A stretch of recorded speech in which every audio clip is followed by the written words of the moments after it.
नमो अरिहन्ताणं नमो सिद्धाणं नमो आयर्याणं नमो उवज्जायाणं नमो लोय सव्वसाहूणं एसो पंच नमुक्कारो सव्व पापप्पणासणो મંગલાણમ ચ સવ્વેસીમ પઢમમ હોઈ મંગલમ. પ્રભુ વચન ઉપર શ્રદ્ધા તેનું જ નામ છે સમ્યક દર્શન. આટલું આપણને આ વ્યાખ્યા એકદમ માઇન્ડમાં ફિટ કરી દેવાની છે. માત્ર પ્રભુ આપણે કહીએ કે સુદે સુગુરુ સુધર્મ ઉપર શ્રદ્ધા, એ જ સમ્યક દર્શન તો એ આટલું જ નથી, પણ હજી ડીપમાં એ છે કે પ્રભુ વચન ઉપર શ્રદ્ધા, તો તેનું જ નામ છે સમ્યક દર્શન. અને પ્રભુ વચન છે કે પાપ તત્વ એટલે પાપ તત્વ તે ત્યાગવા યોગ્ય છે, તે હેય છે. અને ઉપાદેય શું છે? ઉપાદેય એટલે કે આદરવા યોગ્ય શું છે? તો તે છે આત્મિક ગુણો. આત્મિક ગુણોમાં રમણતા, તો તે ઉપાદેય છે એવા પ્રભુના વચન છે. તો આપણી માન્યતા જો આ પ્રભુના વચનોથી કંઈક વિપરીત હોય ને, એનાથી અલગ કે ઓપોઝિટ હોય ને, તો પછી આવી વિપરીત માન્યતાને જ કહેવાય છે કે મિથ્યાત્વની હાજરી રહેલી છે આપણામાં. પણ જો પ્રભુ વચન મુજબ જ આપણી માન્યતા એટલે કે થિંકિંગ કે બિલીફ જો રહેલી હોય ને, તો જ પછી કહેવાય કે સમ્યક દર્શન નામનું ગુણ આપણા આત્મામાં પ્રગટ્યું છે. બરાબર? એટલે આ આપણને ખાસ ધ્યાનમાં રાખવાનું છે. જેમ પ્રભુએ હેય અને ઉપાદેય તત્વોની વાત કીધી છે ને, તો તેમજ પ્રભુએ જ્ઞેય તત્વોની પણ વાત કહી છે. જ્ઞેય એટલે કે જાણવા યોગ્ય તત્વો. તો તે કોણ છે? કયા કયા તત્વો છે? આત્મા અને શરીર. એટલે મેન તો જીવ અને અજીવ, આ બે જ્ઞેય તત્વો છે. તો જીવમાં આત્મા આવી જાય, અને અજીવ તત્વોમાં શું આવે કે જે પણ જળ છે, જે પૂતગલોથી બનેલા છે, એટલે કે શરીર પણ આવી જાય. તો આ જે તત્વો છે જીવ અને અજીવ, એ કેવા છે? જાણવા યોગ્ય તત્વો છે. બરાબર? એટલે આત્મા અને શરીરના સાચા સ્વરૂપની ઓળખાણ જ્યારે આપણને થશે, તો ત્યારે જ આપણને આત્મા અને શરીરની ભિન્નતાનો ખ્યાલ આવશે, ભિન્નતા દેખાશે આપણને. પણ પ્રોબ્લેમ એ છે કે આપણે જાણ્યા છતાં, આપણે આ શીખ્યા છતાં પણ આપણી ખોટી માન્યતા એ જ રહેલી છે કે હું શરીર છું અને આ શરીર મારો છે. આવી ખોટી માન્યતાને બદલાવી શકતા નથી આપણે ઇઝીલી. અને બીજી ખોટી માન્યતાઓ જેમ કે પાપ કરવા યોગ્ય છે, આવી જે ખોટી માન્યતાઓ છે ને કે પાપ કરવા યોગ્ય છે, કે આત્મિક ગુણો ત્યાગવા યોગ્ય છે, તો આવી પ્રકારની જે ખોટી માન્યતાઓ હજી એક વખત બદલાઈ જશે. બરાબર? આવી જે છે ને પાપ અને આત્મિક ગુણોની વાત, તો એ હજી બદલાઈ શકે આપણાથી. પણ જે આ જ્ઞેય તત્વ છે ને, જ્ઞેય તત્વ કે હું શરીર નથી, હું આત્મા છું, એટલે આ જ્ઞેય તત્વોની અનુભૂતિ રૂપે સ્વીકારવાનું એ ઘણું જ અઘરું કાર્ય છે. બરાબર? એટલે હું આત્મા છું, હું શરીર નથી, આ જે વાક્યો છે, આ જે સત્ય છે, હકીકતો, તો આ અનુભૂતિ રૂપે સ્વીકારવું ઘણું જ અઘરું કાર્ય છે. હવે આપણે એક્ઝામ્પલથી સમજીએ. આપણે હમણાં કહીશું કે ના, હું તો માનું જ છું કે હું આત્મા છું, મારી એ માન્યતા સાચી જ છે કે આ શરીર મારો નથી, મારી તો માન્યતા આવી જ છે. પણ આપણે ટેસ્ટ કરવાનું પોતાની જાતને કે જ્યારે સમજો કે કોઈ એક આપણને શરીર ઉપર ઠપકો આપે અથવા તો ધક્કો મારે, તો પછી આપણને એ વ્યક્તિ ઉપર ક્રોધ આવે, દ્વેષ આવે છે ને, ઓન ધ સ્પોટ આવી જાય છે. આવું થાય છે કે નહીં, એ ટેસ્ટ કરવાનું. કે પછી આપણે સંભાવમાં જ રહી શકીએ છીએ, એ ટેસ્ટ કરવાનું. હવે ક્યારેક આપણને વાગી ગયું, તો પછી ત્યારે આપણા મુખમાંથી શબ્દ શું નીકળે છે? કે મને વાગી ગયું. આવું જ નીકળે છે ને, કે મને વાગી ગયું. બરાબર ને? પણ હવે વિચારો, આપણે તો આત્મા છીએ અને આત્માને વાગી શકે? આત્માને તો કોઈ મારી નહીં શકે, આત્માને તો કોઈ સ્પર્શ નહીં કરી શકે. કેમ? કારણ કે આત્મા કેવો છે? અરૂપી છે. એનો વર્ણ, ગંધ, રસ અને સ્પર્શ નથી, એટલે અસ્પર્શી છે આત્મા. તો પછી આત્માને કોણ મારી શકે કે આત્માને વાગી શકે? છતાં આપણને લાગે તો ત્યારે કંઈક વાગી જાય તો આપણે ક્યાં આપણા મુખમાંથી શું નીકળે ઓન ધ સ્પોટ? હાય, મને વાગી ગયું. બરાબર? પણ વાગ્યું કોણે છે? તે તો પૂતગલ રૂપી શરીરને વાગ્યું છે ને, એને ટચ થયું છે. તો પછી વાગતા જ આપણી માન્યતા જે અંદર રહેલી છે ને, આપણની અંદર જે માન્યતાઓ રહેલી છે, આપણી થિંકિંગ કે જે બિલીફ છે, તો તે જ બહાર શબ્દો દ્વારા આપણા મુખથી નીકળશે બહાર કે હાય મને વાગી ગયું. એટલે હવે જ્યારે આવા શબ્દો નીકળે કે મને વાગી ગયું, ત્યારે સમજી લેવાનું કે હજી પણ આપણી એ જ ખોટી માન્યતા રહેલી છે કે હું શરીર છું અને આ શરીર મારો છે. બરાબર? એટલે આવી રીતે આપણને પોતાને ટેસ્ટ કરતા રહેવાનું કે હજી માન્યતા બદલાઈ છે કે નથી, એવી રીતે. અને આ જે માન્યતા છે ને કે આ શરીર મારો છે, હું શરીર છું, આ જ મોટામાં મોટી અને ખોટામાં ખોટી માન્યતા છે. અને એના જ કારણે આપણે હજી સુધી મિથ્યાત્વી જ છીએ. એટલે જ સમ્યક્ત્વનો પાયો શું કહ્યું છે અહીંયા કે હું એટલે આત્મા. અને આ જ મેઇન માન્યતા છે કે જે આપણને ભાવવાની છે, પણ માત્ર મોઢેથી નહીં, ઉપરથી નહીં, સુપરફિશિયલી નથી, પણ રિયલ સિચ્યુએશન્સ આવે ને લાઈફમાં, તો ત્યારે ટેસ્ટ કરવાનું દરેક ક્ષણે. આપણને પોતપોતાને દરેક ક્ષણે ટેસ્ટ કરવાનું. હવે અહીંયા ધ્યાન રાખવાનું કે બીજાને ટેસ્ટ કરવાનું નથી. આ બધું કે એને શું થાય છે. હવે જોવો, મેં તને ટેસ્ટ કર્યું અને તારામાં હજી માન્યતા નથી, તું મિથ્યાત્વી છે, એવું બધું આપણને કરવાનું નથી. આપણને બસ પોતાની જાતને જ ટેસ્ટ કરવાનું છે. બરાબર? દરેક ક્ષણે કે દરેક પ્રતિકૂળ કે અનુકૂળ પરિસ્થિતિઓ આપણી સમક્ષ આવે છે, તો એ વખતે આપણી માન્યતાઓ સાચી છે કે જીન વચન પ્રમાણે છે કે એનાથી વિપરીત છે, તો તે આપણને હંમેશા જાગૃત રહેવાનું અને ટેસ્ટ કરતા રહેવાનું. પછી આપણે શું જોયું હતું કે આપણે 6 સિદ્ધાંતો સ્ટાર્ટ કર્યા હતા. શાસ્ત્રના પાયાના જે 6 સિદ્ધાંત છે કે આત્મા છે વગેરે, એ બધું સ્ટાર્ટ કર્યું હતું આપણે. તો એમાં આપણે જોયું કે આત્મા કેવું છે, અરૂપી છે, વર્ણ, ગંધ, રસ અને સ્પર્શ નથી એનું. અને લક્ષણ એનું શું છે, ચૈતન્ય લક્ષણ છે આત્માનું. બરાબર? અને શરીર શું છે, શરીર તો માત્ર જડ છે, અજીવ છે, પૂદગલ છે, રૂપી છે, વર્ણ, ગંધ, રસ અને સ્પર્શ સહિત છે. અને શરીર માત્ર સાધન છે, પણ સાધનને ચલાવનાર કોણ છે? મેન કઈ શક્તિ ચલાવે છે આ સાધનને? તો તે છે આત્માની શક્તિ. આત્મા પોતે ચલાવે છે આ શરીરને. શરીર આત્માને ચલાવતો નથી. શક્તિ તો છે માત્ર આત્માની. તે આપણે જોયું હતું. બરાબર? હવે આપણે એક્ઝામ્પલથી સમજીએ કે સમજો કે આપણને શું લાગે, આપણી માન્યતા શું છે કે આપણને આંખ હોય તો જ આપણે જોઈ શકીએ. શું લાગે છે આપણને? તો એમાં જ્યારે આપણે રાત્રે આંખો બંધ કરીએ તો ત્યારે શું દેખાય છે? રિયાલિસ્ટિક પિક્ચર્સ કે વિડીયો ચાલે છે ને, રાત્રે સ્વપ્નમાં શું ચાલે છે? તો ત્યારે કયા સાધન દ્વારા દૃશ્યો દેખાઈ રહ્યા છે આપણને? તો ત્યારે તો આપણી આંખ બંધ જ છે ને. એનું મિનિંગ શું થયું કે આંખની જરૂર નથી. સ્વપ્નમાં શેનાથી બધા વિડીયોઝ ને પિક્ચર્સ ચાલી રહ્યા છે? સ્વપ્નમાં શું ચાલે છે ત્યાં? તો ત્યારે અચક્ષુ દર્શન એટલે કે મન દ્વારા આપણે જોઈ શકીએ છીએ. પછી સમજો કે કોઈક આંધળો વ્યક્તિ હોય, બ્લાઇન્ડ પર્સન હોય, પણ એની પાસે જગન્ય પણ અવધિ જ્ઞાન રહેલું હોય.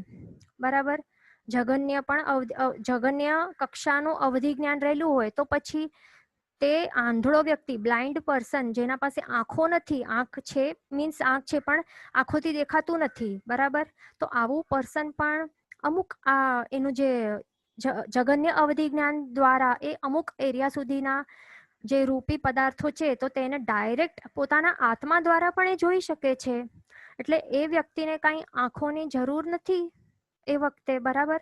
જોવા માટે. હવે નારકીના જીવો છે, એમનું પણ વિચારો કે 7મી નરકમાં ઘણું જ અંધકાર હોય છે, તો પણ એમને કેવી રીતે ભાસ થાય છે?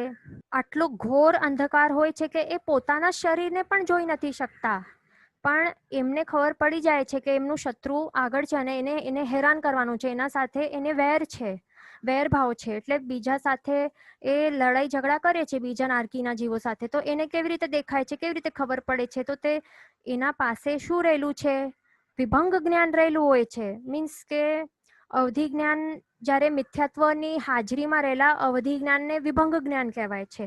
તો એના દ્વારા પણ જે રૂપી પદાર્થો હોય છે તો તે દેખાઈ શકે છે. એટલે આવા ઘોર અંધકારમાં પણ એ આંખો વડે નહીં, બટ ડિરેક્ટલી પોતાના આત્માના જ્ઞાન દ્વારા જ, એટલે અજ્ઞાન છે આ જે અજ્ઞાન છે, વિભંગ જ્ઞાન એટલે કે મિથ્યા જ્ઞાન છે, પણ છે તો આત્માની જ શક્તિ ને, તો આત્માની શક્તિ દ્વારા એ ડિરેક્ટલી જોઈ શકે છે, એને કઈ આંખોની જરૂર નથી પડતી. એટલે આવી રીતે હોય છે. તો આ બધું સાધન છે. મેઇન શક્તિશાળી કોણ છે? તો તે તો આત્મા છે. અને આનાથી આપણે વિચારી શકીએ કે આપણો આત્મા કેટલો અનંત શક્તિ વાળું છે. પછી આત્મા નિત્ય છે. બીજું પોઈન્ટ, બીજો સિદ્ધાંત તે આપણે જોયું કે નિત્ય છે એટલે કે શાશ્વત છે. નિત્ય એટલે કે જે હંમેશા રહે. નિત્યનું વર્ડનું મિનિંગ છે હંમેશા, એટલે કે જે શાશ્વતો હોય, એટલે કે જેની ઉત્પત્તિ પણ નથી અને નાશ પણ નથી. કોઈએ એને ઉત્પન્ન નથી કર્યું કે ન તો એ આત્માને જન્મ આપ્યું છે, અને વળી એનો કોઈ નાશ પણ કરી નહીં શકશે. એટલે એ કેવું છે? અમર છે. બરાબર. કોઈ પણ શસ્ત્ર કે અગ્નિ એક્સેટ્રા કાંઈ પણ કોઈ પ્રાણી દ્વારા એ મરી નહીં શકશે. બરાબર. એનો નાશ પોસિબલ નથી. એટલે એને નિત્ય કહેવાય છે. એટલે આત્મા જે મૂળ દ્રવ્ય છે, એ મૂળ દ્રવ્ય શું છે? નિત્ય છે, શાશ્વતો છે. પણ હમણાં આપણને જે દેખાય છે, જે શરીરી જીવો છે, શરીર સહિતના જીવો છે, તો તે જન્મ પણ પામે છે અને મૃત્યુ પણ પામે છે. અને પછી એ મૃત્યુ પામીને બીજા ભાવમાં જાય છે. ત્યાં પાછો એનો જન્મ થાય છે. પછી મૃત્યુ, જન્મ, મૃત્યુ જે પણ ફેરા થતા જાય છે, તો એને શું કહેવાય? કે આત્માના પર્યાય બદલાય છે. બરાબર. પર્યાયો છે આ બધા. સ્ટેજીસ કે પરિસ્થિતિઓ કે અવસ્થાઓ બદલાય છે. એટલે કે એક ભાવમાંથી બીજા ભાવમાં જાય છે. જન્મ મૃત્યુના જે પણ જન્મ મરણના જે પણ એના સાયકલ્સ થાય છે, તો તે બધા આત્માના પર્યાયો કહેવાય. અને એ અપેક્ષાએ શું કહેવાય? કે આત્મા કેવો છે? અનિત્ય છે. કારણ કે એની જે અવસ્થાઓ છે તે બદલાય છે. પર્યાયને શું કહેવાય? આ વર્ડને પર્યાય એટલે કે અવસ્થાઓ, અને એમાં ચેન્જીસ થાય છે, પર્યાયો બદલાતા જાય છે. એટલે જ આત્માને શું કહેવાય? નિત્ય પ્લસ અનિત્ય, એટલે નિત્યાનિત્ય એમ કહેવાય છે. બરાબર. પણ આત્માનું જે મૂળ દ્રવ્ય છે, મૂળ દ્રવ્ય તરીકે આત્મા કેવો છે? શાશ્વતો છે, નિત્ય છે. પણ માત્ર જે પર્યાય એના બદલાય છે, એના કારણે એને અનિત્ય પણ કહેવાય છે. અહીંયા સુધી આપણે જોયું હતું. પછી આગળ આત્મા કર્મનો કર્તા છે. એટલે આત્મા જ્યારે કષાયોનું અને દોષોનું સેવન કરે છે, તો ત્યારે શું થાય છે? એ આત્મિક ગુણોમાં રમણતાનો ત્યાગ કરી દે છે. આત્મિક ગુણોમાં રમણતા ત્યાગ કરે છે એટલે એનું મિનિંગ શું થયું? કે હવે પોતાના સ્વભાવ છે, સ્વાભાવિક દશા કે સ્વાભાવિક ગુણોનો ત્યાગ કરે છે. અને સ્વભાવનો ત્યાગ કરીને શેમાં આવે છે? વિભાવમાં જાય છે. વિભાવના દશામાં જવાના કારણે એ શું થાય છે? વાતાવરણમાં જે પણ આસપાસમાં રહેલા કાર્મણ વર્ગણાઓ છે, તો તેને આત્મા અટ્રેક્ટ કરે છે. અને પોતાની તરફ અટ્રેક્ટ કરીને આત્મા પ્રદેશો, એટલે પોતાના આત્મા પ્રદેશો સાથે એકમેક થઈ જાય છે, ક્ષીર નીરની જેમ. તો એને જ કહેવાય છે કે કર્મબંધ થયું છે. બરાબર. એટલે આત્મા પોતે જ કર્મને બાંધે છે. એટલે કહેવાય કે આત્મા પોતે જ કર્મનો કર્તા છે. એટલે કર્મો ઓટોમેટિકલી આવીને બંધાઈ જતા નથી. બરાબર. કર્તા ભાવ શેમાં છે? આત્મામાં છે. બરાબર. આત્મા ઇઝ ધ ડુઅર, કર્મ ઇઝ નોટ ધ ડુઅર. બરાબર. એટલે કર્મ એ પોતે આવીને બંધાઈ નથી જતા, પણ આત્મા પોતે વિભાવ દશામાં જાય છે, એટલા માટે એ પોતે જ કર્મોને બંધ કરે છે પોતાની સાથે. પછી આગળ છે આત્મા કર્મનો ભોગતા છે. તો હવે જો આત્મા શુભ પ્રવૃત્તિ કરશે તો પછી શું થશે? શુભ પ્રવૃત્તિ કરશે તો આસપાસમાં રહેલા જે પણ કાર્મણ વર્ગણાઓ છે, એમાંથી જે શુભ છે, જે શુભ કાર્મણ વર્ગણાઓ છે, તો તે આવીને એનું બંધ થઈ જશે. અને પછી કર્મનો જ્યારે ઉદય થશે, એટલે ઇટ ડિપેન્ડ્સ ઓન ધ પરિણામ. આત્માના જેવા ભાવો છે એના ઉપર ડિપેન્ડન્ટ છે. તો એવા પ્રકારના કાર્મણ વર્ગણાના એ જે પૂતગલો છે, તો એ આવીને એકમેક થઈ જશે. અને જ્યારે પછી કર્મનો ઉદય થશે, તો ત્યારે ફળરૂપે સુખની અનુભૂતિ થશે. અને જ્યારે અશુભ પ્રવૃત્તિ કરશે તો પાપ કર્મનું બંધ થશે. અને પછી કર્મનો ઉદય થશે તો ત્યારે ફળરૂપે દુઃખની અનુભૂતિ થશે. એટલે કર્મના ફળને કોણ ભોગવે છે? શરીર ભોગવે છે કે આત્મા ભોગવે છે? તો કર્મના ફળ એટલે કે સુખ અને દુઃખની અનુભૂતિ થાય છે તો તેને આત્મા પોતે ભોગવે છે, શરીરને નથી થતું. બરાબર? એટલે આત્મા પોતે કર્મનો કરતા છે અને પોતે જ એને ભોગવવા પડે છે. એના જે પણ ફળો છે, સારા કે નઠારા ફળો, એને પોતે જ ભોગવવા પડે છે. અને બીજું, એક આત્મા જે હોય છે તો એક આત્મા બીજા કોઈ આત્માને પોતાના કર્મો એ ટ્રાન્સફર કરી નથી શકતો. જેણે જે આત્માએ જે કર્મ બંધ કર્યું છે તો તેણે જ એને એ કર્મોને ભોગવવા પડશે. એને એ જ વ્યક્તિને, એ જ આત્માને પોતાના કરેલા કર્મો ભોગવવા પડે છે. એટલે કહેવાય છે કે આત્મા કર્મનો ભોગતા છે. પછી આગળ છે મોક્ષ છે. તો મોક્ષ એટલે શું છે? મોક્ષ નામની કઈ જગ્યા છે કે આવી આપણે મોક્ષ નામનું કંઈક વસ્તુ છે એમાં, એટલે મોક્ષ નામનું કંઈક છે એનું અસ્તિત્વ ઉપર આપણે શું બિલીવ કરી રહ્યા છીએ? કેટલાક જણ કહેતા હોય કે જે પણ છે આ અહીંયા સંસારમાં જ છે, બધું સ્વર્ગ અને નરક અહીંયા જ છે, આગળ કંઈ નથી, આ લાસ્ટ લાઈફ છે, જેવી રીતે જીવવું હોય એવી રીતે જીવી લો, એવું બધું કહેતા હોય. મોક્ષમાં બિલીવ કરતા ન હોય. પણ જો આવું હોત તો બધું આરાધના, તપ આરાધના, જપ તપ સંયમ એ બધું યુઝલેસ હતું, યુઝલેસ હોય. બરાબર? આટલું બધું કરવાની કોઈ જરૂર ન પડત પછી. બરાબર? પણ મોક્ષ નામની એ કોઈ એવી જગ્યા નથી. બરાબર? મોક્ષ એટલે કે શું છે? એ આત્માની જ અવસ્થા છે. અને મોક્ષ કઈ એવું નથી કે કંઈક ઉપર જગ્યા ઉપર જઈને જો આપણે જઈશું તો જ આપણે મોક્ષ આપણને પ્રાપ્ત થશે. બરાબર? એટલે મોક્ષ અહીંયા જ રહીને પ્રાપ્ત કરાય છે. મોક્ષ ક્યાં પ્રાપ્ત કરાય છે? મોક્ષ અહીંયા જ અઢીદ્વીપમાં જ મોક્ષની પ્રાપ્તિ પોસિબલ છે. અઢીદ્વીપથી બહાર મોક્ષની પ્રાપ્તિ ઇમ્પોસિબલ છે. એટલે અહીંયા જ રહીને આપણને મોક્ષ પ્રાપ્ત થશે. અને પછી જ્યારે આપણે સંપૂર્ણ કર્મથી રહિત થઈ જશું ત્યારે પછી આપણો આત્મા એકદમ હલકો ફૂલકો બની જશે. જેમ કે આપણે બલૂનને જોયું છે કે બલૂન જ્યાં સુધી દોરડાથી બાંધેલો હોય છે તો ત્યારે એ બંધાયેલો હોય છે, પણ એક વખત જ્યારે એ દોરડો કટ થઈ જાય પછી, એટલે એ મુક્ત થઈ જાય તો પછી એકદમ સીધો ઉપર ઉડતો જાય. અને જ્યાં સુધી એને કોઈ અટકાવવા માટે એક સીલિંગ ટાઈપ કે એક કંઈક છત ન આવી જાય ત્યાં સુધી ઉપર જતો જાય, હલકો ફૂલકો થઈને ઉપર જતો જાય. અને જ્યાં પછી ઉપર અટકી જાય ત્યાં પછી એ સ્થિર થઈ જાય છે. તો તેવી જ રીતે આત્મા હોય છે. એટલે આત્મા જ્યારે 100% એટલે જ્યારે કર્મોથી ભારી હોય છે, કર્મોના બંધનથી એ ભારી હોય છે ત્યાં સુધી અહીંયા જકડાયેલો છે, આ સંસારમાં જકડાયેલો છે અહીંયા. પણ જ્યારે એ કર્મોથી 100% કર્મોના બંધનથી મુક્ત થઈ જશે આત્મા, તો ત્યારે પછી અત્યંત હલકો થઈ જશે. અને પછી જે 4 ઘાતી કર્મ પ્લસ બાકીના જે 4 અઘાતી કર્મો એટલે કે આયુષ્ય કર્મ વગેરે જ્યારે એ ખપાવી દેશે તો ત્યારે એકદમ હલકો ફૂલકો થઈને બીજો કોઈ શરીર પાછો ધારણ નહીં કરશે, ન તો બીજો કોઈ શરીરનું નિર્માણ પણ કરશે નહીં, પણ સીધો જશે ક્યાં? સિદ્ધિ ગતિ કરશે. એટલે સિદ્ધિ એટલે સ્ટ્રેટ ગતિ ઉપર કરશે, જ્યાં સુધી એને કંઈક અટકાવવા માટે કંઈક દ્રવ્ય આવી ન જાય. પછી એને એક દ્રવ્ય અટકાવી દેશે ઉપર 14 રાજલોકના અગ્રભાગે. પછી એનાથી ઉપર એ જઈ નહીં શકશે, કારણ કે આગળ 14 રાજલોકની બહાર ધર્માસ્તિકાય નામનું કોઈ પણ દ્રવ્ય નથી. ધર્માસ્તિકાય એક એવો ગતિ સહાયક દ્રવ્ય છે જેના કારણે ગતિ કરી શકીએ છીએ. જે પણ દ્રવ્યો બીજા બાકી જે જીવ અને અજીવ છે, જીવ અને અજીવ, પૂતગલ અને જીવ, એ ગતિ શેના કારણે કરી શકે છે 14 રાજલોકમાં? આ ધર્માસ્તિકાય નામના જે ગતિ સહાયક દ્રવ્ય છે એના કારણે એ ગતિ કરી શકે છે.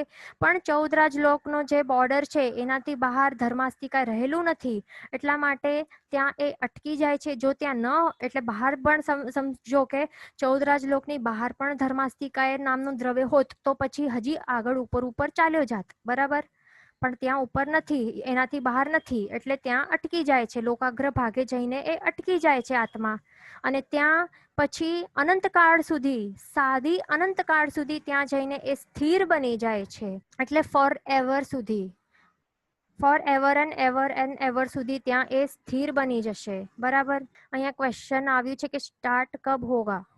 જ્યારે આપણને એ બધું કર્મ નિર્જરા કરવાનું સ્ટાર્ટ કરવું પડશે, આપણને મોક્ષનો પુરુષાર્થ સ્ટાર્ટ કરવું પડશે, ત્યારે જ જઈને કર્મોની નિર્જરા કરતા કરતા કરતા કરતા આપણને શું કરવાનું છે? મેન આપણને આત્માની શુદ્ધ અવસ્થા પ્રાપ્ત કરવાની છે, પ્રગટ કરવાની છે. બરાબર, મૂળથી આત્મા તો શુદ્ધ સ્વરૂપી જ છે અને આપણને બસ શું કરવાનું છે? એના સંપૂર્ણ જે ગુણો છે તો તે સંપૂર્ણ રીતે ખીલાવવાના છે, પ્રગટાવવાના છે. હવે સમજો કે આપણામાં જે પણ, હવે આપણે કહીએ કે આત્મામાં અનંત ગુણ રહેલા છે, બરાબર, પણ અને એ પણ આપણે કહીએ છીએ કે બધા જ આત્માઓમાં સરખા ગુણ રહેલા છે. આપણામાં, તમારામાં, સિદ્ધ ભગવંતોના બધા જ આત્માઓમાં સિદ્ધ ભગવંત જેટલા જ ગુણો રહેલા છે, એવી રીતે આપણે કહેતા હોઈએ છીએ, બરાબર. અને આત્મા સ્વભાવથી કેવું છે? અનંત જ્ઞાન વાળું, અનંત દર્શન વાળું, એટલે અનંત અનંત ગુણો વાળું આપણે સાંભળ્યું છે. પણ આપણને એ લાગે કે આ બધા ગુણો તે પરાકાષ્ઠામાં, એટલે કે સંપૂર્ણ રીતે ખીલેલા કે 100% પ્રગટેલા આપણને દેખાતા કેમ નથી? કારણ કે જીવોમાં વિવિધ પ્રમાણમાં કર્મોથી આત્મા ઢંકાયેલો છે. એટલે સમજો કે હવે ક્ષમા નામનું ગુણ છે, તો આપણા પાસે કેટલું છે? અનંત ક્ષમા ગુણ છે. દરેક આત્મામાં અનંત ક્ષમા નામનો ગુણ છે, ફોર એક્ઝામ્પલ, બરાબર. પણ હવે આ અનંત ક્ષમા ગુણને કોણે ઢાંક્યું છે? ક્રોધ નામના જે મોહનીય કર્મ છે, ક્રોધ કષાય નામનું જે મોહનીય કર્મ છે, એણે એ અલગ અલગ પ્રમાણમાં દરેક જીવમાં ઢાંક્યું છે. એટલા માટે આપણને કોઈક વ્યક્તિ આપણને ક્ષમાવાન લાગે છે બહુ, અને કોઈક એકદમ ક્રોધી લાગે છે, કોઈકમાં ક્ષમા નામનું ગુણ એકદમ ઓછું દેખાય છે. તેવી જ રીતે સરળતા નામનું ગુણ છે, તો એને કોણે ઢાંક્યું છે? જે અનંત સરળતા નામનું ગુણ છે આત્મામાં, તો એને કોણે ઢાંક્યું છે? માયા કષાય નામનું મોહનીય કર્મ ઢાંક્યું છે, બરાબર. એ પણ વિવિધ પ્રમાણમાં અલગ અલગ આત્માઓમાં દેખાશે. પણ સિદ્ધ ભગવંતના આત્મામાં ક્ષમા નામનું 100% ગુણ પ્રગટેલું છે, અને સરળતા વગેરે જે પણ બધા ગુણો છે એ 100% પ્રગટેલા છે. કારણ કે હવે એ ક્રોધ કષાય, માયા કષાય વગેરે 100% કર્મોથી એ રહિત બની ગયા છે. એટલે જ મોક્ષ એટલે શું? કે આત્માની સંપૂર્ણ શુદ્ધ અવસ્થા. હવે દ્રવ્ય મોક્ષ એટલે કે આત્મા ઉપરથી સંપૂર્ણ કર્મનો નાશ થઈ જવો, તેને જ દ્રવ્ય મોક્ષ કહેવાય છે. અને ભાવ મોક્ષ એટલે કે આત્મા ઉપર, એટલે આત્માની સંપૂર્ણ ગુણમય અવસ્થા, તો તેને જ ભાવ મોક્ષ કહેવાય છે. તો આવી અવસ્થા જ્યારે આપણે પ્રાપ્ત કરશું, તો એ જ અવસ્થા કહેવાશે કે આપણને, એટલે એ જ અવસ્થાને મોક્ષ કહેવાય છે. અને મોક્ષ આ વર્ડ ક્યાંથી, કેવી રીતે બન્યું છે? મોહનું ક્ષય એટલે કે મોક્ષ. મોહનું ક્ષય એટલે કે મોક્ષ. તો આપણને જો મોક્ષ પ્રાપ્ત કરવાનું છે, તો આપણા પાસે આ જ ટ્રીક છે, આ જ કી છે કે આપણને મોહનું ક્ષય કરવાનું છે, તો જ આપણે મોક્ષ પ્રાપ્ત કરી શકશું. એટલે આપણને જે 8 કર્મો છે, તો આપણને કયા 8 કર્મમાંથી આપણને કયા કર્મ ઉપર એક્ઝેક્ટલી કયા કર્મ ઉપર આપણને ટાર્ગેટ કરવાનું છે? 8 કર્મમાંથી સૌથી ભયંકર કોણ છે? તો તે છે મોહનીય કર્મ. કારણ કે આપણે મોક્ષ આ વર્ડ ઉપરથી જ આપણને આ મેન જે છે ટ્રીક જે છે, ચાવી છે, એ આપણને પ્રાપ્ત થઈ ગઈ છે. મોહનું ક્ષય એટલે જ મોક્ષ. તો જ્યારે આપણે મોહનું ક્ષય કરશું, જ્યારે આપણે મોહનીય કર્મ ઉપર ટાર્ગેટ કરશું, એને જ્યારે આપણે સંપૂર્ણ ક્ષય કરશું, તો ત્યારે જ આપણને મોક્ષ પ્રાપ્ત થઈ શકશે. એ કેવી રીતે? હવે આપણે સમ્યક દર્શનની વાત કરતા હતા, તો ત્યારે આપણે શું કહ્યું કે સમ્યક દર્શન જ મેઇન ગુણ છે. જો સમ્યક દર્શનની પ્રાપ્તિ થશે, એ ગુણ પ્રગટશે, તો જ આપણનું મોક્ષ એ નિશ્ચિત થઈ જશે, બરાબર ને? તો હવે સમ્યક દર્શન ગુણે કોણે ઢાંક્યું છે? તો એ તો મોહનીય કર્મ જ છે, બરાબર ને? એટલે મેન આપણને અહીંયા જ્ઞાનાવર્ણીય કર્મ પણ નહીં, દર્શનાવર્ણીય પણ નહીં, પછી બીજા ક્યાં છે? અંતરાય, વેદનીય, નામ, ગોત્ર, આયુષ્ય, આ બધા કર્મ ઉપર ટાર્ગેટ નથી કરવાનું. આપણને ટાર્ગેટ કોને કરવાનું છે? 8 કર્મમાંથી કેવલ જ્ઞાન પ્રગટ કરવા માટે આપણને શું લાગે? કેવલ જ્ઞાન જ્ઞાન છે. આપણને શું લાગે કે જ્ઞાનાવર્ણ્ય કર્મને ટાર્ગેટ કરવાનું તો કેવલ જ્ઞાન પ્રગટ થશે? તો એવી રીતે નથી. કારણ કે આપણે શું કહ્યું કે જ્ઞાનાવર્ણ્ય કર્મનો ક્ષયક્ષમ થશે, પણ એનું એ મિનિંગ નથી કે બધું જે આપણે જે ગ્રહણ કરી રહ્યા છે તે બધું જ્ઞાન રૂપે જ આપણામાં પરિણમે છે. એ મિથ્યા જ્ઞાન પણ હોઈ શકે છે. બરાબર ને? આ વિચારવા જેવી વાત છે, બહુ ઇમ્પોર્ટન્ટ છે. એટલે જ્ઞાન આપણે પ્રાપ્ત કરી રહ્યા છીએ તો એ આપણા ઉપર ડિપેન્ડન્ટ છે. જો આપણી અંદર સમ્યક દર્શન નામનો ગુણ હશે ને તો જ એ જ્ઞાન જે આપણે પ્રાપ્ત કરી રહ્યા છીએ તો તે જ્ઞાન સમ્યક જ્ઞાન રૂપે પરિણમશે. અને જો આપણામાં મિથ્યાત્વ હશે તો એ પ્રાપ્ત કરેલો જ્ઞાન એ શેમાં પરિણમન થશે? મિથ્યા જ્ઞાન. એન્ડ મિથ્યા જ્ઞાન તો યુઝલેસ છે. બરાબર? એટલે આપણને ટાર્ગેટ શેને કરવાનું છે? જો મોક્ષ જલ્દીથી પ્રાપ્ત કરવાનું છે તો મોહનું ક્ષય એટલે કે મોક્ષ એટલે કે મોહનીય કર્મ ને આપણને ડિરેક્ટલી ટાર્ગેટ કરવાનું છે. એ ખાસ ધ્યાનમાં રાખજો. અહીંયા ક્વેશ્ચન આવેલું છે કે પ્લીઝ જ્ઞાનનું રિપીટ કરજો. તો હવે જ્ઞાનની વાત આપણે કરી રહ્યા હતા કે આપણે જે પણ જ્ઞાન પ્રાપ્ત કરી રહ્યા છીએ તો એ શેમાં પરિણમન થાય છે? જો આપણામાં સમ્યક દર્શન નામનો ગુણ પ્રગટેલો હશે, સમ્યક્ત્વ હશે, તો જ આપણા દ્વારા પ્રાપ્ત કરેલું જ્ઞાન તે સમ્યક જ્ઞાન રૂપે પરિણમશે. પણ જો આપણામાં મિથ્યાત્વની હાજરી રહેલી હશે તો એ જ જ્ઞાન શેમાં પરિણમન થશે? મિથ્યા જ્ઞાનમાં. અને મિથ્યા જ્ઞાન કંઈ આપણને મોક્ષ અપાવનારું બનશે નહીં. બરાબર? એટલે આપણને ટાર્ગેટ જ્ઞાનાવર્ણ્ય કર્મનો ક્ષય કરવાનું એમાં આપણું ટાર્ગેટ ન હોવું જોઈએ. હવે એ નહીં સમજતા કે જ્ઞાન આપણને પ્રાપ્તિ કરવાની જ નથી, જ્ઞાન પ્રાપ્ત કરવાનું છોડી દેવાનું, માત્ર મોહનીય કર્મને ટાર્ગેટ કરવાનું, એ પણ રોંગ છે. કારણ કે જ્ઞાન હશે, સમજણ હશે તો જ આપણને સમજ પડશે કે કયા તત્વ હેય છે, કયા તત્વ ઉપાદેય છે, શું જ્ઞેય છે. આપણને જ્ઞાન જ હશે નહીં તો સમજણ કેવી રીતે આવશે? બરાબર? એટલે આ બધું શું છે? ઇન્ટરકનેક્ટેડ છે. જ્ઞાન પ્રાપ્તિ કરતા કરતા આપણે શું કરવાનું? આપણી જે માન્યતાઓ છે તો એ પણ ચેન્જ કરવાની, ખોટી માન્યતાઓને સુધારવાની, એને સાચી કરવાની, તો જ આ જ્ઞાન પ્રાપ્ત કર્યું એનું કંઈ યુઝફુલ થશે. નહીં તો જ્ઞાન પ્રાપ્તિ પણ એ જો મિથ્યા જ્ઞાનમાં પરિણમન થઈ જશે તો પછી એ યુઝલેસ છે આત્મા માટે. બરાબર? એટલે એ પણ સમજવું બહુ ઇમ્પોર્ટન્ટ છે કે આપણને શું કરવાનું છે? મોહનીય કર્મને ટાર્ગેટ કરવાનું છે. એક વખત મોહનીય કર્મનું સંપૂર્ણ ક્ષય થઈ ગયું તો બાકીના જે 3 ઘાતી કર્મો છે જે આત્માના સ્વાભાવિક ગુણોનો ઘાત કરે છે, 4 ઘાતી કર્મો કયા છે?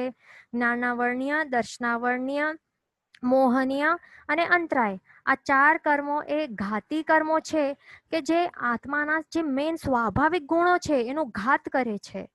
બરાબર? અને આ જે ઘાત કરનારા મેન 4 ઘાતી કર્મોનો ક્ષય કરશું ત્યારે જ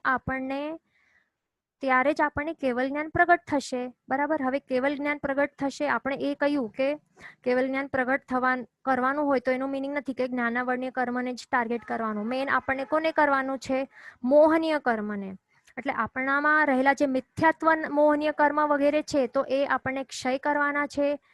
અને મોહનીય કર્મના ભેદમાં કષાયો પણ આવે છે. એટલે મેન ટાર્ગેટ જો કરવાનું હોય મોહનીય કર્મની અંદર પણ તો તે કયા છે? મિથ્યાત્વ મેન છે, સૌથી મેન. મિથ્યાત્વને હટાવવાનું છે, કષાયોને પણ આપણને શાંત કરવાનું છે. અને એક વખત મોહનીય કર્મનો ક્ષય થઈ જશે તો બાકીના જે 3 ઘાતી કર્મો છે, જ્ઞાનાવર્ણ્ય, દર્શનાવર્ણ્ય અને અંતરાય, એ પણ ઓન ધ સ્પોટ એનું પણ ક્ષય થઈ જશે. એટલે 4 ઘાતી કર્મોનો ક્ષય થઈ જશે ત્યારે એ પણ અંતર મુહૂર્તમાં બાકીના 3 ઘાતી કર્મો ક્ષય થઈ જાય છે. એટલે 4 ઘાતી કર્મોનો ક્ષય થતા શું થાય છે? કેવલ જ્ઞાન પ્રગટી શકે છે. હવે એ નહીં સમજવાનું કે આ ભાવમાં કેવલ જ્ઞાન પ્રગટ કરવાનું ઇમ્પોસિબલ છે તો કાંઈ મહેનત જ કરવાની નથી, એવું બિલકુલ નથી સમજવાનું. આપણને એ કક્ષા સુધી તો પહોંચવાનું છે ને કે સમ્યક દર્શન પ્રાપ્તિ એટલીસ્ટ એ તો કરી શકીએ ને આપણે. બરાબર? સમ્યક દર્શનનો ગુણ જે છે તો આપણને એ જ ટ્રાય કરવાનું છે કે આ ભાવમાં આપણને પ્રાપ્ત થઈ જાય, સ્પર્શી પણ જાય તો એટલીસ્ટ આપણો મોક્ષ તો ફિક્સ થઈ જાય ને. એટલે આપણને એ નહીં સમજી લેવાનું કે આ ભાવમાં તો કંઈ ફાયદો નથી, આ ભાવનો આ વેસ્ટ છે, કે ન કેવલ જ્ઞાન મળશે ન મોક્ષ મળશે એટલે કંઈ નહીં. પણ એ નથી સમજતા. આપણને શું કરવાનું છે? સમ્યક દર્શન, સાચી માન્યતા લાવવાની છે, મિથ્યાત્વ હટાવવાનું છે. એ જ આપણું લક્ષ્ય આ ભાવમાં હોવું જોઈએ. તો તે ખાસ બધા ધ્યાન રાખવાનું છે આપણને, બરાબર. અને બાકી રહેલા જે 4 અઘાતી કર્મો છે, તો જ્યારે આયુષ્ય કર્મનો ક્ષય થઈ જાય છે, તો આયુષ્ય કર્મ ક્ષય થતાની સાથે સાથે શું શું ક્ષય થાય છે? બાકીના જે નામ કર્મ, ગોત્ર કર્મ અને વેદનીય કર્મ, બાકીના 3 અઘાતી કર્મો પણ ક્ષય થઈ જાય છે. અને આવી રીતે 8 કર્મો જ્યારે સંપૂર્ણ ક્ષય થઈ જાય છે, તો ત્યારે એ જ અવસ્થા, જે અવસ્થા ત્યારે એટ ધેટ મોમેન્ટ, એ સેકન્ડમાં એ સમયમાં જે અવસ્થા હોય છે આત્માની, તો એ અવસ્થાને જ મોક્ષ કહેવાય છે, બરાબર. એ જ આત્માની સંપૂર્ણ ગુણમય અવસ્થા, સંપૂર્ણ કર્મ રહિત અવસ્થા, એને જ મોક્ષ કહેવાય છે. હવે સંપૂર્ણ કર્મ રહિત એનું જ મિનિંગ છે સંપૂર્ણ ગુણમય. કારણ કે જ્યારે બધા કર્મો હટી જાય છે, હટીને વાતાવરણમાં પાછા ચાલ્યા જાય છે, તો ત્યારે જે આત્માના અનંત ગુણો છે તો ત્યારે એ પ્રગટી જાય છે, સંપૂર્ણપણે ખીલી ઉઠે છે. અને હવે આત્માને અહીંયા રહેવાનું કોઈ પ્રયોજન નથી. હવે આત્મા કેવું થઈ ગયું છે? સ્વતંત્ર થઈ ગયું છે. અને હવે આત્મા હલકું બનીને સીધી ગતિ કરશે. રુજુ ગતિથી એક સમયમાં જ ક્યાં પહોંચી જશે? લોકાગ્ર ભાગે જઈને સ્થિર થઈ જશે. અને એની નીચે અને ત્યાં અનંત આત્માઓ રહેલા છે. 45 લાખ યોજનના વિસ્તારમાં અનંતા સિદ્ધ આત્માઓ રહેલા છે. અને એની નીચે એક પૃથ્વીકાય જીવોથી બનેલી એક શિલા છે. તો એ શિલાને સિદ્ધ શિલા કહેવાય છે. અને એને સિદ્ધ શિલા એટલા જ માટે કહેવાય છે કારણ કે એ શિલા ઉપર, એ પૃથ્વીકાયની જે ભૂમિ છે, પૃથ્વીકાયનું જે એ ભૂમિ છે, એની ઉપર અનંત સિદ્ધ આત્માઓ બિરાજમાન રહેલા હોય છે. એટલા જ માટે એ શિલાને સિદ્ધ શિલા કહેવાય છે. હવે અહીંયા ક્વેશ્ચન આવેલું છે કે આત્મા કાર્મણ વર્ગણાને અટ્રેક્ટ કરે, એન્ડ સો ટીલ કર્મોનો ઉદય નહીં થાય, કાર્મણ વર્ગણા વિખરશે નહીં. તો હવે આપણે જો કર્મની નિર્જરા કરીએ તો પછી, એટલે તપ વગેરે દ્વારા આપણે જો કર્મોની નિર્જરા કરીએ તો આપણે પહેલા જ એ ઉદયમાં આવવાથી પહેલા જ આપણે એની નિર્જરા એટલે ક્ષય કરી દઈ શકીએ છીએ. તો એનો ઉદય જ ન થાય. અને જો ઉદય થાય તો ત્યારે શું કરવાનું? સંભાવમાં રહેવાનું. સંભાવમાં રહેશું તો પછી નવા કર્મોનું બંધ નહીં થશે, અને જે ઉદયમાં આવેલા છે કર્મો, તો એ પણ ક્ષય પામી જશે, બરાબર. અને જો મોટી સ્થિતિવાળા હોય ને, તો એ પણ નાની સ્થિતિવાળા, દીર્ઘ સ્થિતિવાળા, એ પણ અલ્પ સ્થિતિવાળા થઈને એ ક્ષય થઈ જાય. અને બીજું એ પણ છે કે રસ, જે ઇન્ટેન્સિટી હોય ને, તો એ રસ પણ ઓછો થઈ શકે છે, બરાબર. એટલે આપણને મેન શું કરવાનું?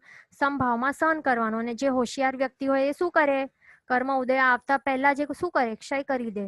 તો આપણને જ કરવાનું. હવે જ્યારે આપણે કોઈ પાસે ઉધાર લીધો હોય, તો એ જે લેણદાર હોય, તો એ આવે માંગવા, આપણને ધમકાવા વગેરે કરીને કરવા માટે આવે, એનાથી પહેલા જ ચૂકવી દઈએ તો એ હોશિયારી કહેવાય કે પછી એ ચૂકવવા આવે ત્યારે પછી બેઇજ્જતી કરાવીને પછી ચૂકવવાનું, એ પણ ઇન્ટરેસ્ટ ને વ્યાજ સહિત ઉઘરાણી કરવા માટે જ્યારે આવે, અને એ પણ બળજબરીથી કે પછી 2-3 જણાને સાથે લઈ આવીને, અથવા તો દંડ આપીને કે વધારે પેનલ્ટી લગાડીને કે ઇન્ટરેસ્ટ લગાડીને આવી રીતે ચૂકવવા આવે, અને ત્યારે આપણને એક્સ્ટ્રા ચૂકવવું પડે, તો એ સારું કે હોશિયાર વ્યક્તિ શું કરે? એના કરતા પહેલા જે બધું ચૂકવી દે.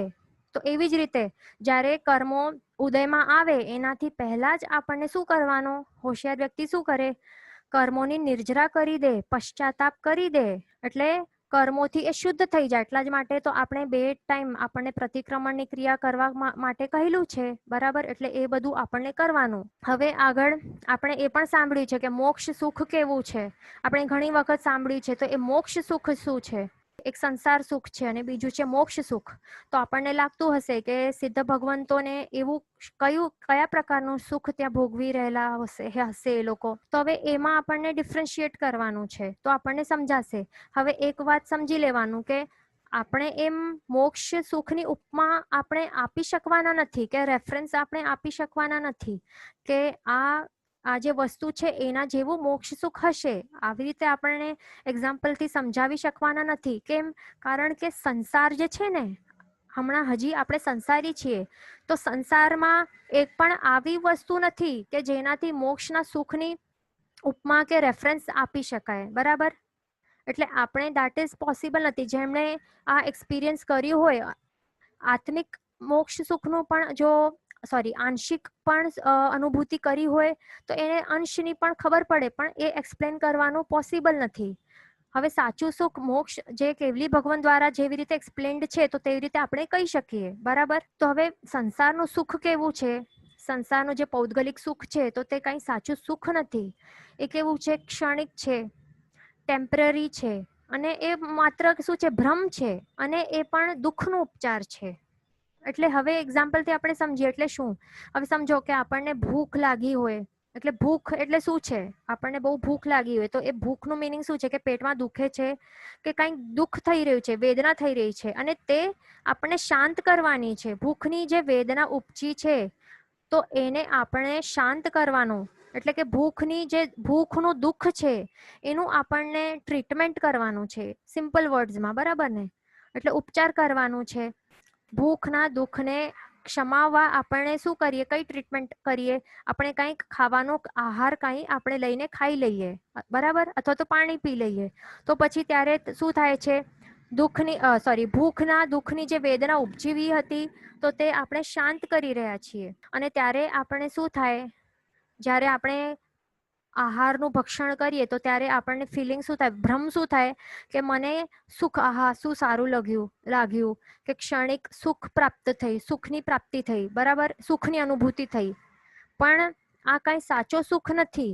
જો ખાવાની ક્રિયા એ સાચી સુખ, એ જ સાચું સુખ હોત તો પછી એ ખાતા ખાતા એ જ વસ્તુ, જેમ કે પાણીપુરી છે તો એ જ ખાતા ખાતા ખાતા ખાતા આપણને પછી સુખનું જે ઇન્ટેન્સિટી છે કે પ્રમાણ છે તો તે વધતા જ જવું જોઈએ. બરાબર?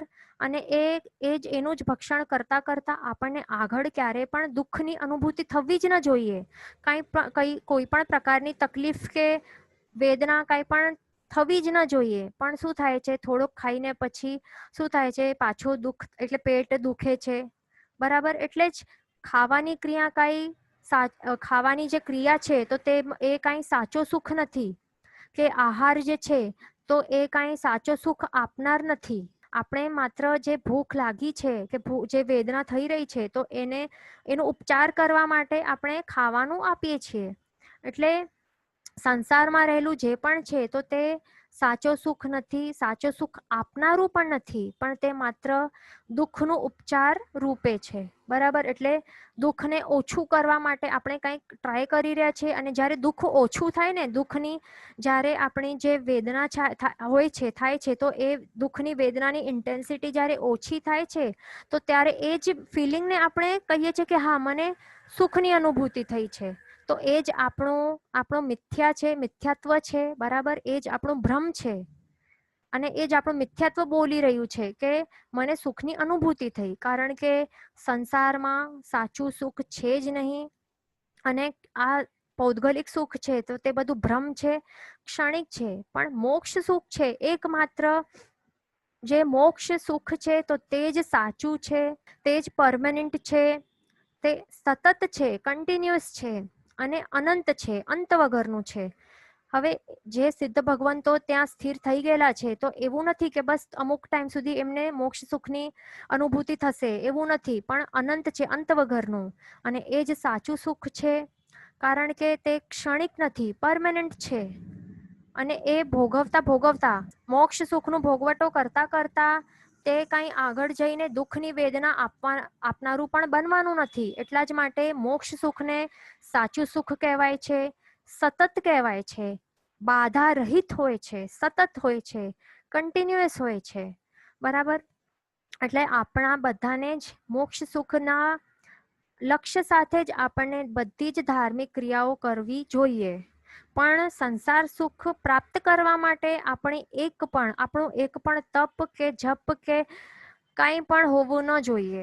જો આપણે સંસારના સુખ માટે આપણે કોઈ પણ પ્રવૃત્તિ કરશું, ધાર્મિક ક્રિયા કરશું, તો તે બધું આપણને ઓબ્વિયસલી સંસારનું સુખ અપાવનારું જ બનશે. પણ આપણે એ ધ્યાન રાખવાનું કે સંસાર અને મોક્ષ એ બંને ઓપોઝિટ ડિરેક્શન્સમાં રહેલા છે. મોક્ષ એ નોર્થમાં છે તો સંસાર એ સાઉથમાં છે.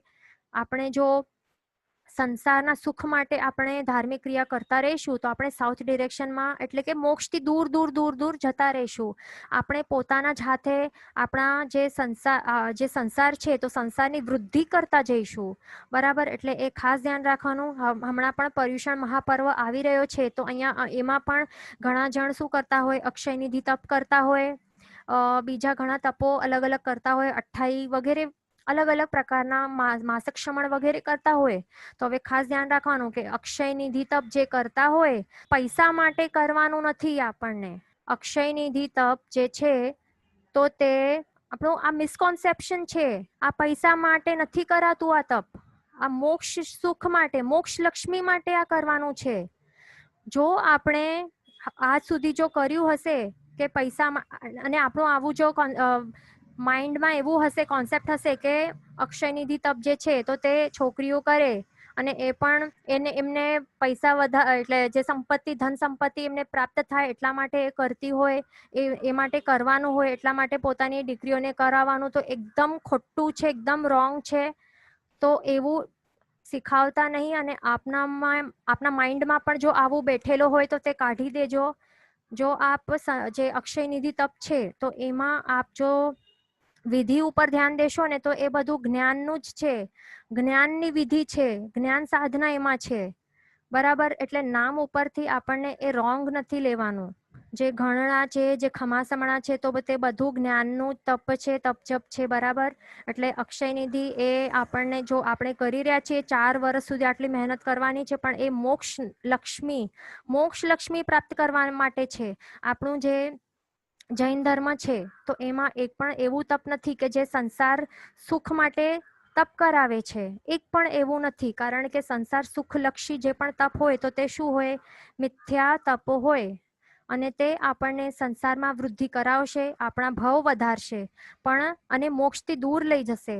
એટલે એ ખાસ ધ્યાન રાખવાનું છે. ઓકે, તો આપણે વાત કરી રહ્યા હતા મોક્ષ છે, પછી આગળ છે મોક્ષના ઉપાય છે. તો હવે મોક્ષના શું ઉપાય છે? તો હવે તત્વાર્થ સૂત્રમાં પ્રથમ જે ફર્સ્ટ સૂત્ર છે તો એમાં જ આન્સર છે.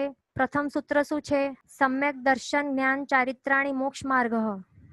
બરાબર, એટલે મોક્ષ માર્ગ શું છે? સમ્યક દર્શન, સમ્યક જ્ઞાન, સમ્યક ચારિત્ર. આ રત્નત્રયી કહેવાય છે. આ ત્રયી જે 3 રત્નો છે એની પ્રાપ્તિ કર્યા બાદ જ આપણને મોક્ષની પ્રાપ્તિ થઈ શકે છે. અને આ જ રાજમાર્ગ છે કે ઓનલી વે કહી શકાય. આપણે પણ દેરાસરમાં આપણે જ્યારે જઈએ તો ત્યારે આપણે શું કરીએ, પાટલા ઉપર કેવું ડ્રોઈંગ આલેખન શું કરીએ, અહીંયા આપણે આવી રીતે 4 ગતિરૂપ અહીંયા સ્વસ્તિક સાથીઓ બનાવીએ, પછી રત્નત્રયી બનાવીએ અને પછી આપણે શું બનાવીએ, સિદ્ધશિલાનું આલેખન કરીએ. બરાબર ને? તો હવે એનું મિનિંગ શું થાય છે? અહીંયા બીજું આજે 4 ગતિરૂપ સંસારમાંથી આપણને જો છૂટવું હોય તો કયો માર્ગ છે? અહીંયાથી ત્યાં અને જઈને અહીંયા સિદ્ધ શિલા ઉપર સિદ્ધ ભગવંત તરીકે સિદ્ધ અવસ્થા આપણને જો પ્રાપ્ત કરવી હોય તો એના માટે કયો રસ્તો છે? ધ ઓનલી વે આ જ છે. અને એ કયો છે? ક્યાંથી જાય છે? એ રત્નત્રયીમાંથી જ જાય છે. અને બીજો કોઈ આપણે અહીંયા એક્સ્ટ્રા કંઈ બનાવતા નથી. ન તો આવું શોર્ટકટ પોસિબલ નથી, ન તો કાંઈ અહીંયા વચમાં આમ કરીને પણ નહીં જઈ શકાય. એટલે રત્નત્રયી પ્રાપ્તિ કર્યા વિના કોઈ પણ બીજો રસ્તો નથી અને નથી. This is the only way. આ જ રાજમાર્ગ છે, એ જ ઓનલી વે છે. એટલે આપણને સાચી માન્યતા લાવવાની છે, એટલે કે સમ્યક દર્શન, અને સાચી માન્યતા સાથેનું જ્ઞાન એટલે કે સમ્યક જ્ઞાન પ્રાપ્ત કરવાનું છે. અને સાચી માન્યતા સાથેના જ્ઞાન સાથેની ક્રિયા એટલે કે સમ્યક ચારિત્ર, તો એ આપણને પ્રાપ્તિ કરવાની છે એની. એટલે મેઇન સ્ટાર્ટ કરવાનું છે માન્યતા સાચી કરવા માટે. અને એ કેવી રીતે થશે? જ્ઞાન પ્રાપ્તિ સાથે સાથે. બરાબર, એટલે કે સમ્યક દર્શન અને જ્ઞાન એ સાથે સાથે જ ચાલતા હોય છે. જેમ યુગલિયા હોય ને, યુગલિક હોય ને, એક હોય તો જ બીજું હોય, બીજું ન હોય તો પેલું પણ ન હોય. એટલે સાથે સાથે જેવી રીતે હોય છે તો એવી જ રીતે શાસ્ત્રકાર ભગવંતોએ સમ્યક દર્શન અને સમ્યક જ્ઞાનને કોની ઉપમા આપેલી છે? યુગલિકોની ઉપમા આપેલી છે. એટલે બંને સાથે સાથે લઈને આપણને જ્ઞાન પ્રાપ્તિ કરતા એટલે સાચી સમજણ પ્રાપ્ત કરતા આપણને આપણી જે ખોટી માન્યતાઓને એટલે કે મિથ્યાત્વને હટાવવાનું છે, સાચી માન્યતા લાવવાની છે અને એવી રીતે આપણને આગળ મોક્ષ તરફ આપણે વધી શકશું. તો તે ખાસ ધ્યાન રાખવાનું છે. એટલે મોક્ષની અવસ્થા પ્રાપ્ત કરવા માટે ધ ઓનલી વે ઇઝ સમ્યક દર્શન, સમ્યક ચારિત્ર. બરાબર.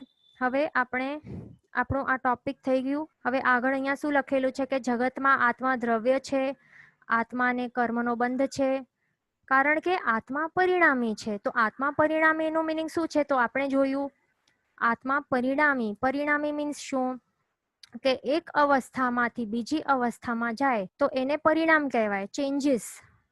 બરાબર. એટલે કે શુભ ભાવમાંથી અશુભ ભાવો આવે છે, પછી અશુભ ભાવથી પાછો શુભ ભાવ આવે છે.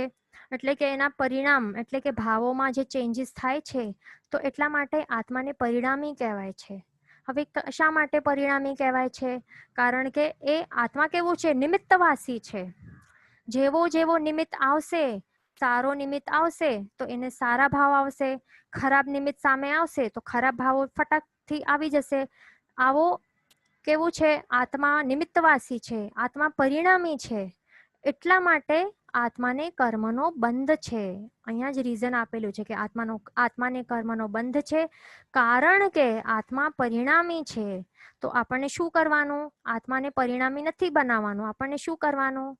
નિમિત્તવાસી છે પણ આપણને કંટ્રોલ કરવાનું. સારા કે ખરાબ નિમિત્ત તો કોઈ પણ કેવા પણ આવે સામે, પણ આપણને શું કરવાનું?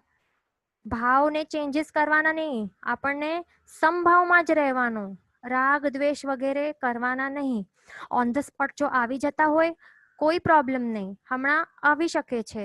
આપણી પરિસ્થિતિ આવી જ છે કે આવી શકશે. ઓન ધ સ્પોટ આપણને એ બધા આવશે જ. ક્રોધ, માન, માયા, લોભ બધા આવેશો આવવાના પોસિબિલિટી છે અને ચાન્સીસ છે. પણ આપણને ત્યારે શું કરવાનું? ફટાફટ ઓન ધ સ્પોટ જાગૃત થઈ જવાનું કે આ હું શું કરી રહ્યો છું. મને આત્મિક ગુણોમાં જ રમણતા કરવાની છે. એટલે પછી એક વખત ક્રોધનો આવેશ આવી ગયા બાદ પણ શું કરવાનું? ઓન ધ સ્પોટ પોતાની જાતને સ્ટોપ કરી દેવાનું, શાંત કરી દેવાનું. બરાબર. એટલે આવી જાય આવેશો પછી પણ શું કરવાનું? સંભાવમાં રહેવા પ્રયત્ન કરવાનું. અને એ પ્રેક્ટિસ કરવાથી તો આગળ આપણે સંભાવમાં આગળ એ વધતું જશે. આપણામાં વૈરાગ્ય નામનું ગુણ વધતું જશે. બરાબર. અને પછી તો આપણે કેવલ જ્ઞાન સુધી આગળ પહોંચી શકશું. એટલે એ બધું આપણે પ્રેક્ટિસ કરવાનું છે. આગળ છે કે દ્રવ્ય અને ભાવની સંપૂર્ણ જાણકારી ન હોવાના કારણે આત્મા સંસારમાં ભ્રમણ કરે છે.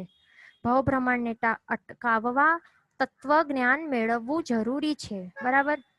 એટલે તત્વજ્ઞાન એટલે જ કે માત્ર સુપરફિશિયલ જ્ઞાન નહીં, પણ પ્રભુએ જે તત્વો બતાવ્યા છે એનું જે ડીપ જે મિનિંગ, જે રહસ્ય આપણને જાણવાના છે. માત્ર સુપરફિશિયલ મિનિંગ નથી, ઉપર છલ્લું જ્ઞાન. એટલે એ યુઝફુલ નથી બનવાનું. આપણને પ્રભુએ શું કહ્યા છે, એમના વચનો શું છે, એમનું મર્મ શું છે, તો તે આપણને જાણવાનું છે. પછી આગળ છે શ્રી વિષ સ્થાનકની આરાધના. તો હવે વિષ સ્થાનક આ તપ આ એટલું ઇમ્પોર્ટન્ટ શા માટે છે? સૌથી ફર્સ્ટ તો એ સમજી લેવાનું કે આ એક શાશ્વતો તપ છે. આપણે શાશ્વતા પદાર્થો ઘણા આપણે સાંભળ્યા છે. બરાબર. પણ આ તપ જે છે ને તો તે શાશ્વતો છે.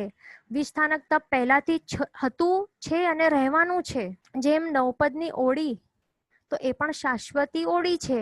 એટલે નવપદની ઓળી જ્યારે કરતા હોય, એવરી 6 મંથે આવતી હોય, ચૈત્ર અને આસો માસની ઓળી આવતી હોય, તો ત્યારે અહીંયા ભરત 5 ઐરાવત ત્યાં જ નહીં પણ મહાવિદ્ય ક્ષેત્રમાં પણ 5 મહાવિદ્ય ક્ષેત્રમાં પણ ત્યાં પણ કરતા હોય. એટલે સામૂહિક લાભ મળે આવું. અને એ ક્યારે પણ આ તપ જે છે એ નષ્ટ થવાનું નથી. બરાબર. એટલે કોઈ પાછીથી એટલે આ કોઈએ ક્રિએટ નથી કર્યું, મેં ના સમજવાનું છે. જેવી રીતે નવકાર મંત્ર હતું છે અને રહેશે, એવી જ રીતે આ વિસ્થાનક છે, વિસ્થાનક તપ છે, તો એ પણ હતું અને છે અને રહેશે. એને કોઈ ક્રિએટ નથી કર્યું અને બદલવાનું પણ નથી. બરાબર. આ એવું જ રહેવાનું છે. તો એટલા માટેની ખાસ વિશેષતા છે. કારણ કે આવું આ તપમાં શું વિશેષતા છે કે જે મહાપુરુષો થઈ ગયા છે એમણે આ તપની આરાધના કરીને આગળ એમણે તીર્થંકર નામ કર્મ બાંધ્યો, એનું નિકાચના કરી અને એ તીર્થંકર બન્યા છે. દરેક, અને એ પણ દરેક કમ્પલસરી દરેક તીર્થંકર ભગવંતોએ આ તપ કર્યું છે. એટલે જરૂરી નથી કે 20 તપની આરાધના કરી હશે, બરાબર. જે પ્રથમ તીર્થંકર હોય અને જે 24માં હોય, તો એ આખા 20 તપની પદોની આરાધના કરે છે ઉત્કૃષ્ટ રીતે. પણ જે વચ્ચેના 22 તીર્થંકરો હોય છે, તો એ કોઈક એક પદની કરે આરાધના, અથવા તો 2ની, અથવા તો 3 પદોની કરે, અથવા તો 20 પદોની આરાધના કરે છે. આવી રીતે હોય છે. અને એ પણ ઉત્કૃષ્ટ પ્રકારે એ કરતા હોય છે આરાધના. જીન વચન વિરુદ્ધ બોલાઈ હોય તો મિચ્છામિ દુક્કડમ. સર્વમંગલ માંગલ્યમ સર્વ કલ્યાણ કારણમ પ્રધાનમ સર્વ ધર્માણામ જૈનમ જયતિ શાસનમ. પ્રણામ.